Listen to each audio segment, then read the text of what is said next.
প্রিয় দর্শক, স্বাগত জানাচ্ছি আজকের আলোচনায়। চট্টগ্রাম বন্দর এখন talk of the country. Chattogram বন্দরের কয়েকটি টার্মিনালে বিদেশি অপারেটর নিয়োগ করা হবে।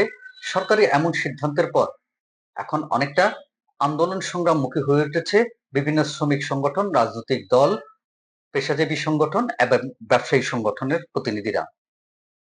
সরকার এর মধ্যেই ঘোষণা করেছে যে নিউ মেরিন কন্টেইনার টার্মিনাল, যেটি অত্যন্ত লাভজনক প্রতিষ্ঠান হিসেবে বিবেচিত হচ্ছে, এই নিউ মেরিন কন্টেইনার টার্মিনালে বিদেশি অপারেটর নিয়োগ দেওয়া হবে।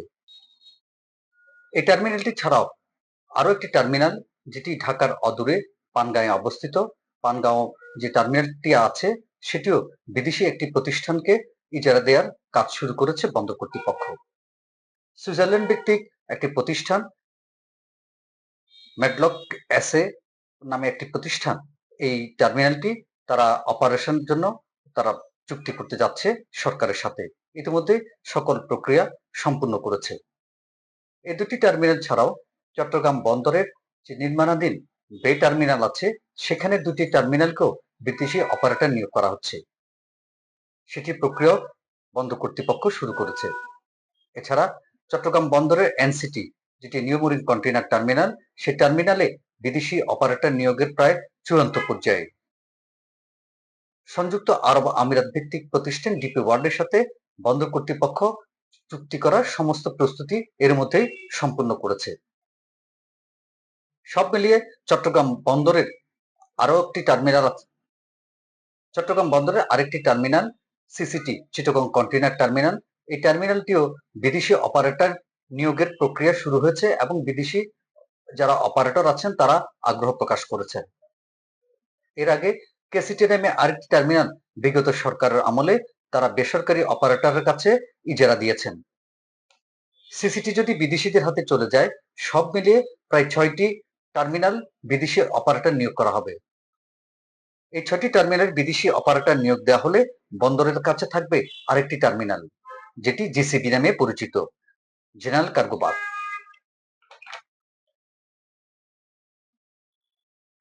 চট্টগ্রাম বন্দরে বিদেশি অপারেটর নিয়ে এই বছরের শুরু থেকেই আন্দোলন সংগ্রাম চলে আসছে।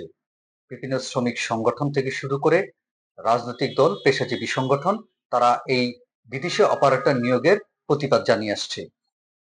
তাদের সাথে যুক্ত হচ্ছে ব্যবসায়ীদের সংগঠন পোর্ট ইউজার্স ফোরাম, তারাও চট্টগ্রাম বন্দরে বিদেশি অপারেটর নিয়োগের প্রতিবাদ করছে। লালদিয়া চরে যে বিদেশি অপারেটর নিয়োগ করা হচ্ছে, সেটি সরকারি বেসরকারি অংশীদারিত্ব চুক্তি বা পিপিপির আওতায় G2G পদ্ধতিতে ডেনমার্কের এপিএম টার্মিনালকে দেয়া হচ্ছে। এতে মধ্যস্থতা করেছে বিশ্বব্যাংকের সহযোগী প্রতিষ্ঠান ইন্টারন্যাশনাল ফাইন্যান্স কর্পোরেশন, আইএফসি। চুক্তি অনুযায়ী মেয়াদ হবে 33 বছর। টার্মিনালটি নির্মাণের সময় লাগবে প্রায় 3 বছর। চুক্তি শর্ত পূরণ করলে আরো 15 বছর চুক্তি বাড়ানোর সুযোগ রাখা হয়েছে এই চুক্তিতেই। ফলে 48 বছর বিদেশি কোনো প্রতিষ্ঠান এই টার্মিনালটি ব্যবহার করতে পারবে। লালদিয়া চরে যে টার্মিনাল তৈরি করা হচ্ছে, সেখানে 3টি জেটি তৈরি করার কথা বলছে ওই বিদেশি অপারেটর। তারা সেখানে বিনিয়োগ করবে 60 কোটি মার্কিন ডলার। লালদিয়া চরের এই টার্মিনালে বিদেশি অপারেটর নিয়োগের এই সিদ্ধান্তটা হয়েছিল 2021 সালে। বিগত সরকারের আমলে এটি চুক্তি করার জন্য উদ্যোগ নেওয়া হচ্ছিল। গত 5ই আগস্ট শেখ হাসিনা সরকারের পতনের পরে বর্তমান সরকার ক্ষমতা আসার পর সেই সিদ্ধান্ত বা এই চুক্তিটিকে এগিয়ে নেওয়ার উদ্যোগ গ্রহণ করে। এরই অংশ হিসাবে ওই লালদিয়া চরের টার্মিনালটি বিদেশি অপারেটর নিয়োগ করা হচ্ছে। লালদিয়া চরের টার্মিনালটি যে প্রতিষ্ঠানকে দেয়া হচ্ছে, এপিএম টার্মিনাল, তাদের সদর দপ্তর হচ্ছে নেদারল্যান্ডসের হেগে। এই প্রতিষ্ঠানটি স্থানীয় অংশীদার হিসাবে কাজ করবে কিউএনএস কন্টেইনার নামে একটি প্রতিষ্ঠান। এদিকে পানগাঁওয়ে 22 বছরের জন্য পরিচালনার দায়িত্ব পাচ্ছে সুইজারল্যান্ডের মেডিটেরিয়ান শিপিং কোম্পানির প্রতিষ্ঠান মডলক এসএ। এটি সরকারি পর্যায়ে অনুমোদনের পর তারপরে চুক্তি প্রক্রিয়া সম্পূর্ণ হবে বলে জানিয়েছে বন্দর কর্তৃপক্ষ। প্রায় 156 কোটি টাকা ব্যয়ে 2013 সালে এই টার্মিনালটি গড়ে তোলা হয়। এদিকে এনসিটি নিয়ে এখন চলছে আন্দোলন।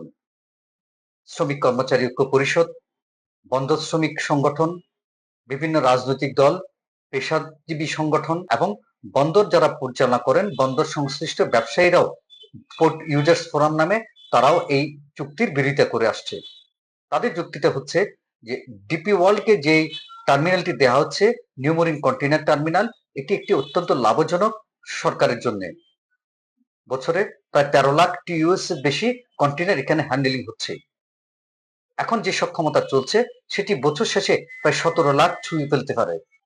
এটি এখন পরিচালনা করছে বাংলাদেশ নৌবাহিনীর প্রতিষ্ঠান চট্টগ্রাম ড্রাইডক লিমিটেড।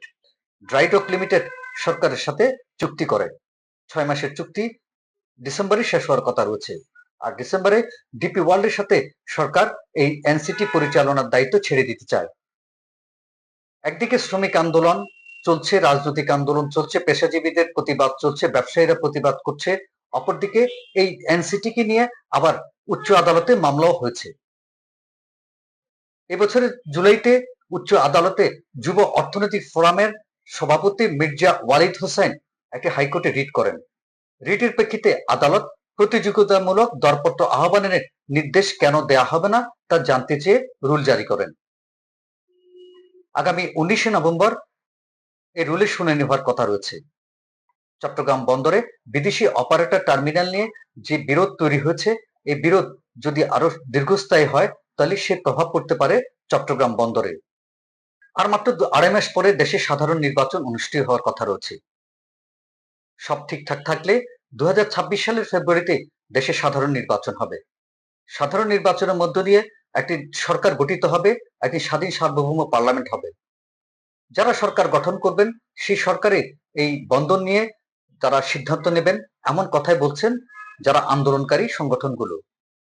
তাদের বক্তব্য হচ্ছে অন্তর্বর্তীকালীন এত স্পর্শকাতর একটি বিষয় নিয়ে সিদ্ধান্ত নিতে পারেন না। সুতরাং এটি সরকার যাতে সরে আসে সেটি তাদের দাবি, এবং এই দাবিতে তারা ধারাবাহিক আন্দোলন করছে। এদিকে হাইকোর্টও 19 তারিখে এই বিষয় নিয়ে শুনানি হবে। এখন দেখা যাক এই বিষয়টি কতদূর পর্যন্ত গড়ায়।